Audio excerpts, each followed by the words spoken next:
Hello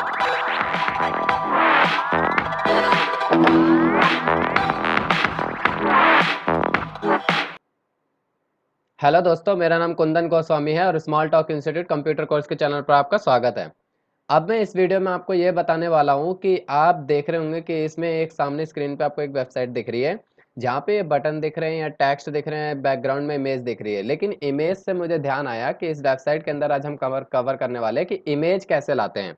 अगर website में आपको मान लीजिए इमेज कुछ इंसर्ट करना हो, इमेज आपको लाना हो, इमेज दिखानी हो, तो इमेज कैसे लगाएंगे आप, या पैराग्राफ उसमें कोई यूज करना है तो पैराग्राफ कैसे लाएंगे।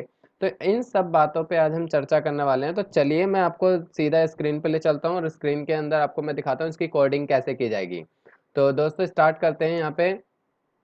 यहाँ पे टेक्स्ट एडिटर में जैसे web.html का नाम से फाइल है डेस्कटॉप पे, इसमें हम कोडिंग यूज करते हैं। तो सबसे पहले मैं यहाँ पे आपको बता दूं कि स्टार्टिंग हमारी HTML से होती है। तो यहाँ पे इस तरीके से HTML ओपन कर लीजिए और यहाँ पे हेड, यहाँ पे फिर टाइटल और यहाँ पे देखेंगे हेड क्लोज है, फिर बॉडी ओपन है और यहाँ पे क्लोज है। तो ये टैग हमारे पास सारे यहाँ पे इस तरीके से दिए हुए हैं। अब उसके बाद थोड़ा सा हम इनको सेपरेट करते हैं जिससे कि थोड़ी ये डिजाइनिंग अच्छी हो जाएगी और अच्छा भी लगेगा देखने में। तो यहाँ पे हम इनको सेपरेट कर लेते हैं। अब बात करते हैं, यहाँ पे देखिए हमारे पास हेड है तो यहाँ पे हम टाइटल पहले यूज कर लेते हैं। टाइटल क्या यूज करना है, हम यहाँ पे टाइटल लिख देते हैं, यहाँ पे स्मॉल टॉक इंस्टीट्यूट। ये हमने यहाँ पे टाइप कर लिया टेक्स्ट को इस तरीके से और इसको सेव कर लेते हैं। सेव करने के बाद हमारे ब्राउज़र में जाएंगे और इस फाइल को हम यहाँ पे क्या करेंगे, ओपन करके यहाँ पे देखेंगे तो ये टाइटल हमारा आ चुका है, स्मॉल टॉक इंस्टीट्यूट। अब बात करते हैं इसके अंदर अगर पैराग्राफ आपको लाना हो तो यहाँ पे बॉडी टैग के अंदर हम चलते हैं, पैराग्राफ यूज़ करते हैं कुछ। तो मैं एक काम करता हूँ, वेन वर्ड के अंदर जाके यहाँ इस एप्लीकेशन से एक पैराग्राफ हम यहाँ पे इंसर्ट करते हैं। कॉपी पेस्ट करेंगे क्योंकि लिखने में बहुत ज़्यादा टाइम लग जाएगा इसलिए। तो अब हमारे पास देखेंगे, ये हमारे पास ये MS वर्ड का डॉक्यूमेंट ओपन हो चुका है और इसके अंदर यहाँ पे हम करते हैं पैराग्राफ इंसर्ट कर लेते हैं। यहाँ पे 2 पैराग्राफ है हमारे पास और इसको हम क्या करते हैं, कॉपी कर लेते हैं सेलेक्ट करके और अपने टेक्स्ट फाइल में जाते हैं जहाँ पे हम एडिटिंग कर रहे हैं, यहाँ पर इसको पेस्ट कर लेते हैं।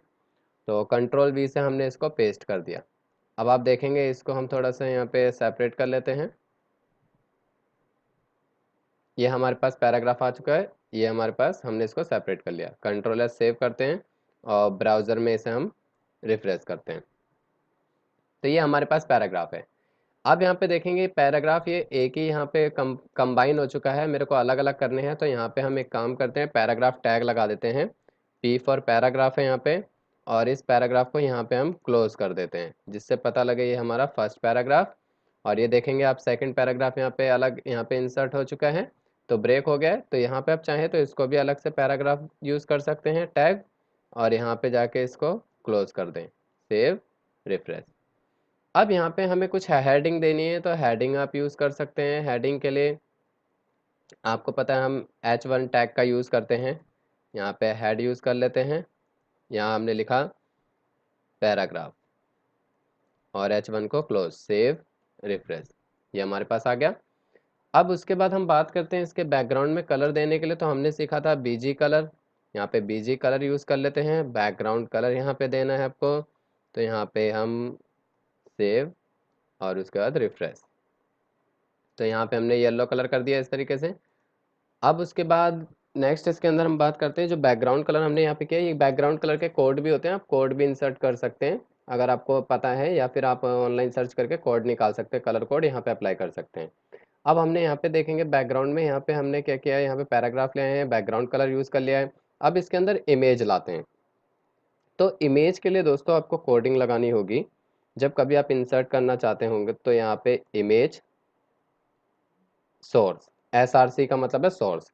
इमेज को 2 तरीके से लाया जाता है, एक तो डेस्कटॉप पे इमेज है तो वहां से इंसर्ट करना सीखें, और अगर आपकी इमेज किसी ड्राइव के अंदर है, फोल्डर के अंदर, वहां से लाना है तो मैं आपको सबसे पहले दिखा देता हूँ कि एक जो इमेज है हमारी वो डेस्कटॉप पे है Image2 के नाम से। इस इमेज को हमें वेबसाइट में लाना है तो हम एक काम करते हैं, यहाँ पे Image2.jpg, उसका टाइप जरूर चेक कर लेना आप, क्योंकि टाइप चेक करने के लिए उस पर राइट क्लिक करना है आपको, जो भी फाइल और फोटो है उसके प्रॉपर्टीज में जाना है और प्रॉपर्टीज़ में जाके आप यहाँ पे उसका टाइप चेक कर सकते हैं। तो ये यहाँ पे एक्सटेंशन है जेपीजी, फाइल का नाम ये है।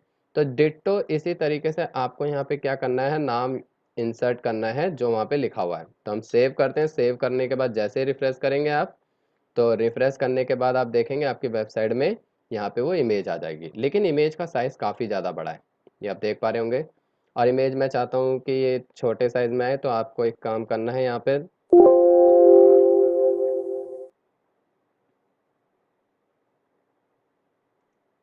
आपको यहाँ पे इसके अंदर इसके विड्थ और हाइट सेट करनी पड़ेगी। जैसे विड्थ हम यहाँ पे यूज़ कर लेते हैं, हमने बोला 300 रखना है, और जो हाइट है वो हमें 400 रखना है। तो सेव करते हैं। सेव करने के बाद रिफ्रेश, तो यहाँ पे आप देखेंगे इस तरीके से। और अगर छोटा करना है तो आप यहाँ से नंबरिंग कम कर सकते हैं 300, और यहाँ से विड्थ 200 कर सकते हैं। सेव करिए। सेव करने के बाद रिफ्रेश, देखेंगे यहाँ पे छोटा होते जा रहा है साइज। और अगर इसके जो हाइट है और कम करनी है तो यहाँ पे 250 कर सकते हैं हम। Save, refresh. अब इसको अगर मान लीजिए ऊपर से और स्पेस कम करना है, नीचे लेके आना है, तो यहाँ पे हम यूज़ कर सकते हैं वी स्पेस। वी स्पेस का मतलब है वर्टिकल स्पेस। तो वर्टिकल स्पेस हमने 50 किया। Save, refresh. तो देखेंगे यहाँ पे आपका ये जो स्पेस है यहाँ से वर्टिकली सेट हो चुका है। और हॉरिजॉन्टली स्पेस अगर यूज़ करना है तो यहाँ पे हम यूज़ करते हैं एच स्पेस। एच स्पेस का मतलब है हॉरिजॉन्टल स्पेस। Save, refresh. यहाँ पे जो स्पेस ये ले रहा है वो पिक्सल फॉर्मेट में ले रहा है। अगर हम इसी को मान लीजिए 50% कर देंगे, तो ये 50% मतलब जो स्क्रीन है उसका 50% हो जाएगा। जैसे कि देखेंगे यहाँ पे नीचे, तो यूनिट का बहुत ज़्यादा फर्क पड़ता है। तो यहाँ पे यूनिट आप ध्यान दें। तो इसलिए आपको नॉर्मल यूज़ करना है, पीएक्स लगा सकते हैं आप, क्योंकि नॉर्मल जो डिफ़ॉल्ट फॉर्मेट है पीएक्स का है। तो यहाँ पे आप देख रहे हैं कि ये हमारे पास इमेज सोर्स, उसकी विड्थ और हाइट, वर्टिकल स्पेस और हॉरिजॉन्टल स्पेस यूज़ कर पा रहे हैं। इसी तरीके से ऑल्ट भी हम यूज़ कर सकते हैं उसको कैप्शन को शो करने के लिए, कि उस पर अगर हम एरो ले जाएं तो उसका नाम शो करना हो, तो उसके लिए ऑल्ट यूज़ करते हैं। और इसको क्लोज करने के लिए आप यहाँ पे स्लैश लगा दें, या अलग से आप यहाँ पे टैग में इमेज क्लोज कर सकते हैं। यहाँ पे इमेज इस तरीके से, तो दोनों तरीके हैं। तो जैसा आपको अच्छा लगे उस तरीके से यहाँ पे क्लोजिंग टैग दे सकते हैं। तो यहाँ पे मैंने इसको क्लोज कर दिया। Save, refresh. अब बात करते हैं यहाँ पे जो हमने दिया, इसके ऊपर हमें क्या करना है, इमेज 1 हेड देना है। तो यहाँ पे हम हेड देते हैं इसके ऊपर, यहाँ पे हेड 3 दे देते हैं टैग, और इमेज 1, इस तरीके से हेड 3। Save, refresh. अब यहाँ पे देखेंगे उसको नीचे लाना है, तो उसके लिए हम यहाँ पे बी आर का यूज़ कर सकते हैं, टैग का बी आर, यहाँ से सेव, रिफ्रेश। और यहाँ पे इसका अलाइन आप सेट कर सकते हैं, अलाइन सेंटर करना है, लेफ्ट करना है, तो उस तरीके से यहाँ पे टैग आप जैसा चाहें वो इस तरीके से यहाँ लगा सकते हैं। अगर आप कहते हैं नहीं हमें यूज़ नहीं करना, तो आप इसे डिलीट कर दीजिए। सेव और रिफ्रेश, तो वहाँ से हट जाएगा। अब मान लीजिए मेरे को सेम इसी साइज़ का अब और भी एक इमेज लेके आना है, तो हम इसको कॉपी कर लेते हैं। कॉपी करने के बाद इसे पेस्ट करते हैं। बस सोर्स यहाँ पे हम चेंज कर देंगे। तो यहाँ पे ध्यान रखिए, सोर्स के लिए आपको क्या करना है, यहाँ पे इस फोटो की जगह मैंने बोला कि जैसे हमारे पास फोल्डर में सॉफ्टवेयर ड्राइव है, जी ड्राइव के अंदर वेबसाइट नाम से फोल्डर है, उसके अंदर इमेज नाम से फोल्डर है, उसके अंदर है हमारे पास ये इमेज। तो इमेज 11 हमें चाहिए, या 12। तो जो इमेज चाहिए उस पर आप क्या करिए, राइट क्लिक करिए। राइट क्लिक करने के बाद उसकी प्रॉपर्टीज़ में जाइए। अब प्रॉपर्टीज़ में यहाँ पे लोकेशन को सेलेक्ट करके कंट्रोल सी से कॉपी कर लीजिए। कॉपी करने के बाद आपको क्या करना है, यहाँ पर आपको आना है टेक्स्ट एडिटर में, और यहाँ पे उसको पेस्ट कर देना है। पेस्ट करने के बाद यहाँ पे स्लैश, और ये जो इमेज का नाम है वो डालना है इमेज 11। सेव। चल के देख लेते हैं एक बार, यहाँ पे इमेज 11 है। तो सेम इसी तरीके से इमेज 11 सेव।